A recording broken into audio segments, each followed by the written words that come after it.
संग बिहाई गई रही देखन फुलवाई। पुष्पवाटिका देखने के लिए गई हुई थी और वहां पर उन्होंने राम जी को देखा। और जब राम जी को देखा तो वापस आई, सीता मैया से बोली कि सखी, मैंने आपको कल सुनाया था, कोई आया सखी फुलवरिया में। और कैसे है? माँ ने पूछा सीता जी ने कि कैसे है, क्या विशेषता है? तो सखी ने बताया कि जैसे जादू है उनकी नजरिया में, कोई आया सखी फुलवरिया।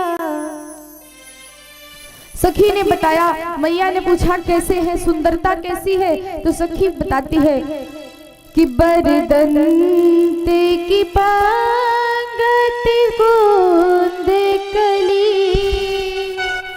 अधराधर पल्लव खोलन की, चपला चमके घन बीच छवि, और मोतीन माल अमोलन की, और घुंघराली लटे लटके मुख पर, और कुंडल लाल कपोलन की। और कहा कि निछावर प्राण करे तुलसी, बल जाऊं सखी इन बोलन की। सखी बताती है कि देखन बाग कुंवर दुई आए, बय किशोर सब भांति सुहाए। पूछा कैसे है? तो उनके रूप का वर्णन करती है। सखी कहती है, अरे सखी कैसे बताऊं, देखा आंख ने है लेकिन आंखें बोल नहीं सकती है, बताना मुख को है, मुख ने देखा नहीं है, इसलिए ऐसा है कि उनके रूप का वर्णन मैं नहीं कर सकती, तुम खुद ही चल करके देखो। मैया जानकी ने कहा ठीक है चलते हैं। सखी ने कहा कि हे सीता जी, जिन्हें निज रूप मोहिनी डारी, तिन्हें सबस नगर नर नारी।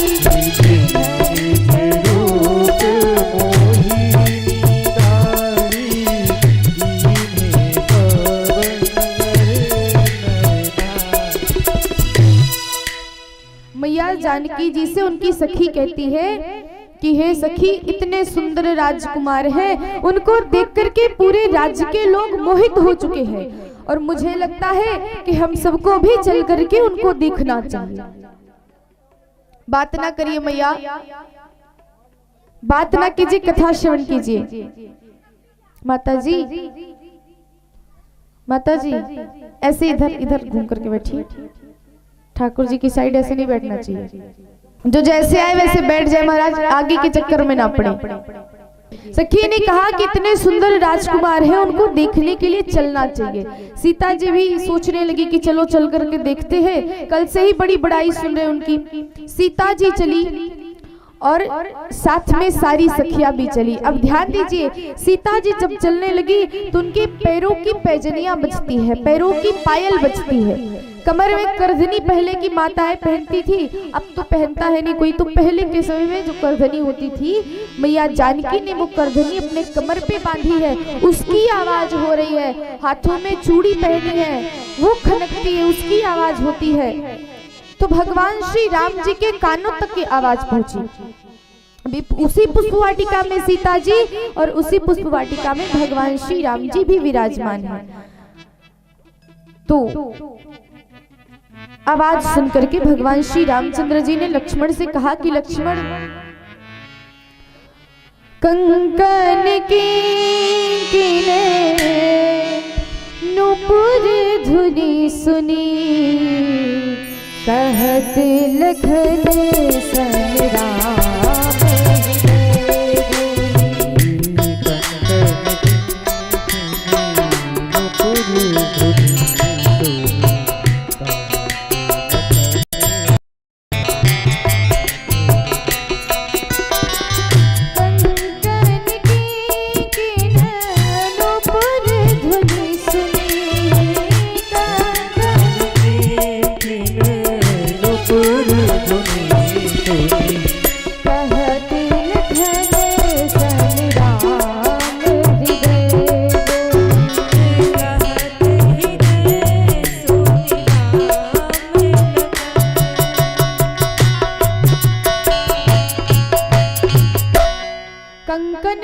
किंकिन नुपुर धुनी सुनी।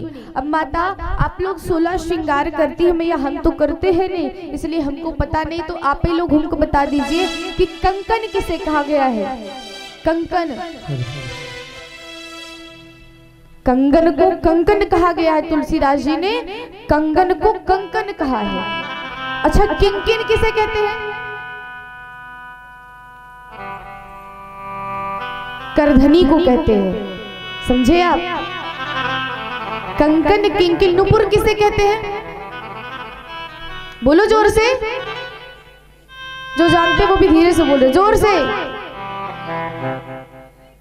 हम ना थोड़े से बहरे हैं, हमको सुनाई कम देता है, तो इसलिए थोड़ा जोर से बोला करिए।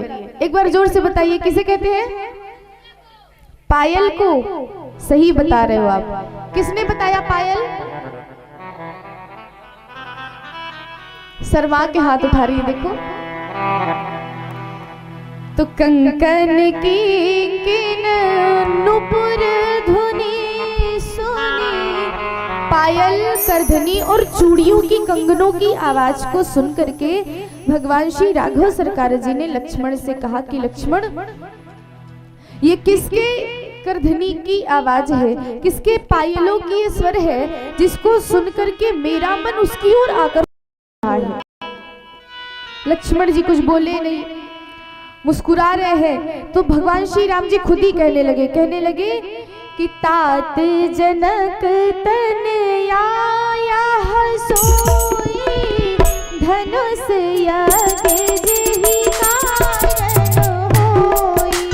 तात जनक तनया सोई, धनुष यज्ञ जेहि कारण होई। तात जनक तनया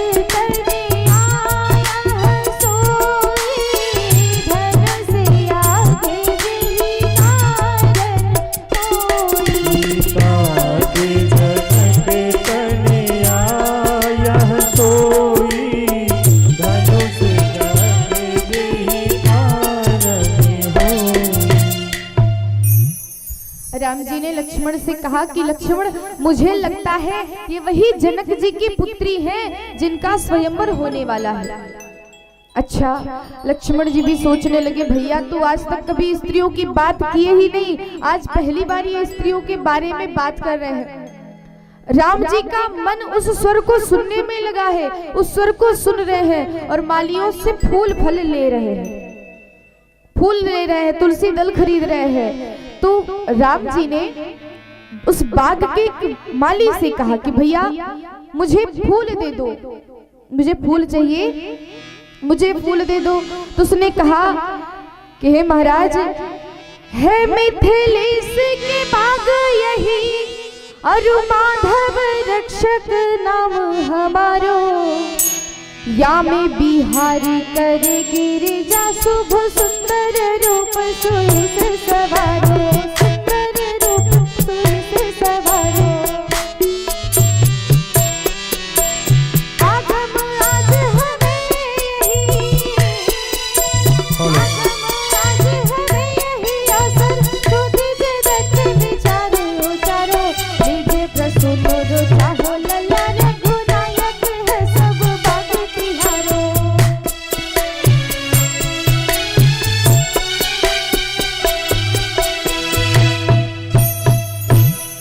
उसने कहा कि हे मिथिलेश को बाग यही। मिथिलेश किसे कहते पता है? जनक जी को मिथिलेश। तो उन्होंने कहा है मिथिलेश के बाग यही, और माधव रक्षक नाम हमारो। ये जनक जी की वाटिका है और मैं इसका रक्षक हूँ, मेरा नाम माधव है। और हे विप्रवर, या में विहार करे गिरिजा, शुभ सुंदर रूप सुइस सवार। हे राम जी, इस सुंदर वाटिका में माता गिरजा का, गिरजा अर्थात पार्वती जी का सुंदर सा मंदिर है। अच्छा, और फिर उन्होंने कहा कि आगम आज हवे यही ओसर, सो दिज दत्त विचार उचारो। हे प्रवर, आप क्या कहना चाहते हैं? आप मुझसे स्पष्ट रूप में कहिए। और उसने कहा कि लीजे प्रसून जो चाहो लला। अब ध्यान दीजिए, यहाँ पर वाटिका किसकी है? जनक जी की। राम जी से किसी का कोई संबंध नहीं है, लेकिन राम जी के स्वरूप को देख करके सब इतने मोहित हो गए हैं कि यहाँ पर माली कह रहा है कि हे राघव सरकार जी, लीजे प्रसून जो चाहो लला। और ये कहना भूल गया कि जनक जी की वाटिका है। उसने कहा कि हे रघुनायक बाग तिहारो, हे राम जी जो चाहो जितना चाहो फूल ले लो, ये सारा बगीचा आपका ही तो है। राम जी बोले अच्छा भैया ठीक है, तो मुझे कुछ फूल लेना है। बोले ठीक है ले लीजिए, लेकिन महाराज फूल कौन तोड़ेगा? राम जी ने कहा कि मैं तोड़ूंगा। बोले आप इतने कोमल हैं कि मत तोड़ोगे फूल दल, आप अधिक सुकुमार। हे राघव सरकार जी, आप इतने कोमल हैं, आप फूलों को कैसे तोड़ेंगे? यह भ्रम मेटन हार को लखिन परे संसार। आप इतने कोमल हैं, आप कैसे तोड़ेंगे? मुझे समझ में नहीं आता है, और इस चीज को कोई स्पष्ट करके बताए, ऐसा कोई दिखता ही नहीं है। राम जी ने कहा कि भैया ठीक है, मैं नहीं तोड़ पाऊंगा, आप ही लोग दे दीजिए। तो वो माधव नाम का जो रक्षक था, जो माली था, वो बात कर रहा था, इतने में दूसरा आ गया। वो राम जी से कहने लगा कि हे राम जी बताइए, बहु आम किलाओ गुलाब कहो, कहो कुंद सुबेला सुबेलिन के। मैं किस चीज का फूल लाऊं हे राघव सरकार जी, आप मुझे बताइए। कहो गेंद गसे गसे पाखुरी के, और फूल नए नए बेलिन के। बेला का फूल लाऊं कि चमेली का लाऊं, किस चीज का लाऊं? फिर कहता है कि हे राघव सरकार जी, रंग बोर सुगंध समूह सने, मकरंद भरे अलबेलिन के। कि सजलाऊं प्रसूनन के पुट में, कहूँ चंपक लाऊं चमेलिन के। आप मुझे बताइए कि मैं आपको किस चीज का फूल ला करके दूं? राघव सरकार जी सोचने लगे कि यह जनकपुरी मेरी ससुराल होने वाली है, और यहाँ पर पता है राम जी ने अपने हाथों से फूल को तोड़ा नहीं है। उन्होंने कोई चीज अपने हाथों से नहीं तोड़ा। फूल क्यों नहीं तोड़ते हैं? वो सोचते हैं कि कुछ ही समय में ये मेरी ससुराल होने वाली है। अब बताओ सीता जी का जन्म कहाँ से हुआ था? मैंने आप सबको निवेदन किया था, उस दिन सुनाया था। सीता जी का जन्म कहाँ से हुआ था?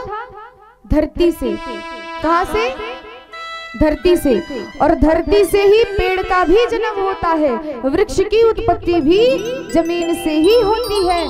तो राघव सरकार जी ने सोचा कि जमीन से ही सीता जी की उत्पत्ति हुई, तो ये तो मेरी सासू माँ हो गई, और धरती से ही पेड़ भी पैदा हो रहे हैं, तो ये मेरे साले साहब हो गए। अब बताओ फूलों को कैसे तोड़ूं? अगर फूल तोड़ूंगा तो साले साहब को चोट लग जाएगी, क्योंकि सारे जो वृक्ष है वो राघव सरकार जी के साले साहब है। तो उन्होंने फूल नहीं तोड़ा, जो गिरा था उसको ले लिया, जो माली देते उसको ले लिया। इतने में सीता जी के पायलों की आवाज सुनकर के उनका मन और आकर्षित हुआ। राम जी मन में सोचने लगे। क्या सोचने लगे? जरा ध्यान से सुनिएगा कि कौन है जिसके पायलों की आवाज मुझे भ्रमित कर रही है। कि मेरे दिल में रहने वाले मुझसे नकाब क्यों है,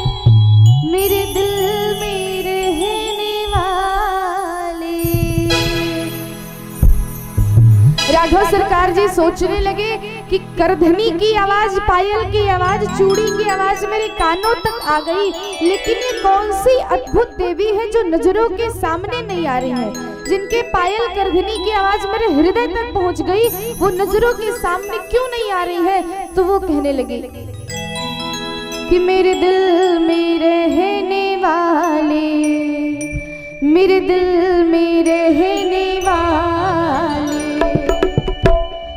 मुझसे नकाब क्यों है, मेरे दिल में रहने वाले, मुझसे नकाब क्यों है, मेरे दिल में रहने वाले।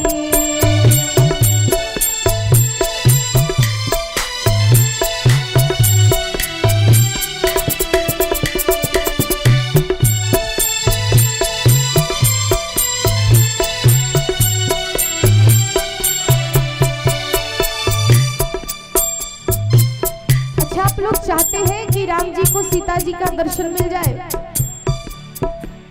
चाहते हैं? कौन कौन चाहते हैं हाथ ऊपर करिए।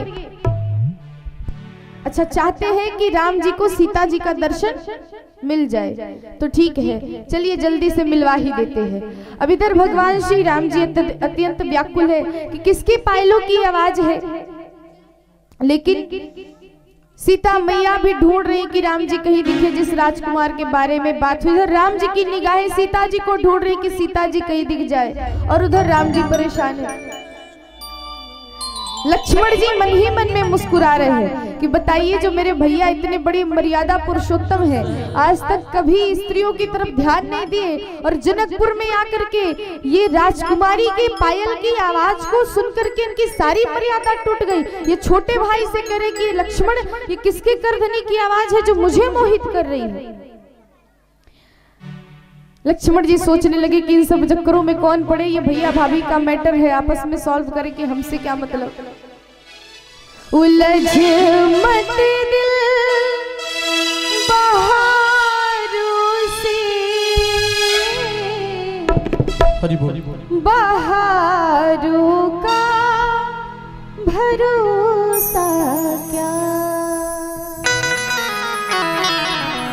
लक्ष्मण जी सोचने लगे कि भैया भाभी का मैटर है तो वही सॉल्व करे, इसलिए हमको इस चक्कर में नहीं पड़ना है।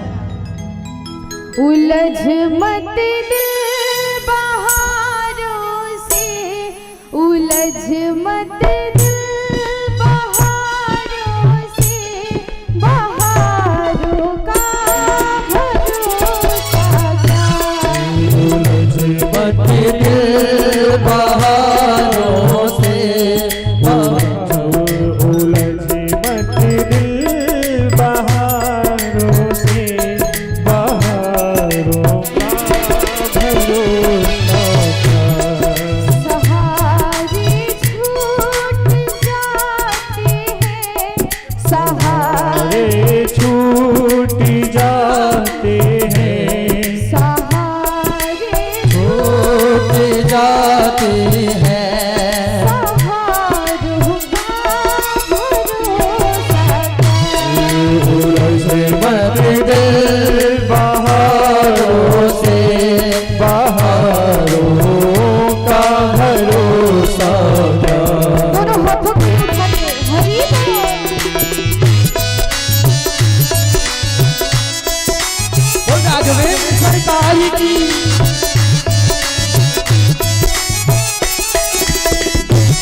लक्ष्मण जी मन में ये सोचते हैं कि जिनका नाम लेकर के दुनिया भवसागर से पार हो जाती है, आज वो राम जी सीता जी के प्रेम के समुद्र के बीच में जाकर के तैर रहे हैं।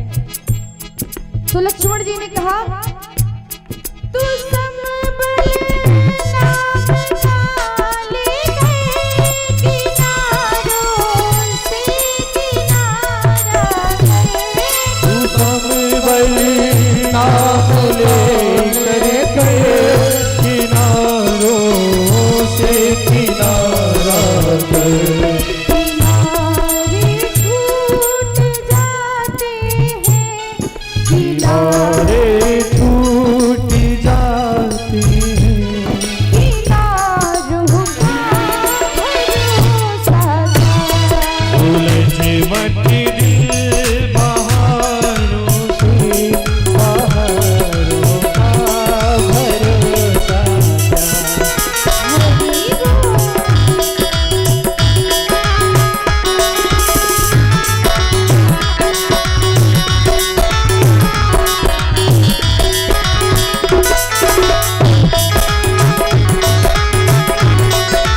ठिकनू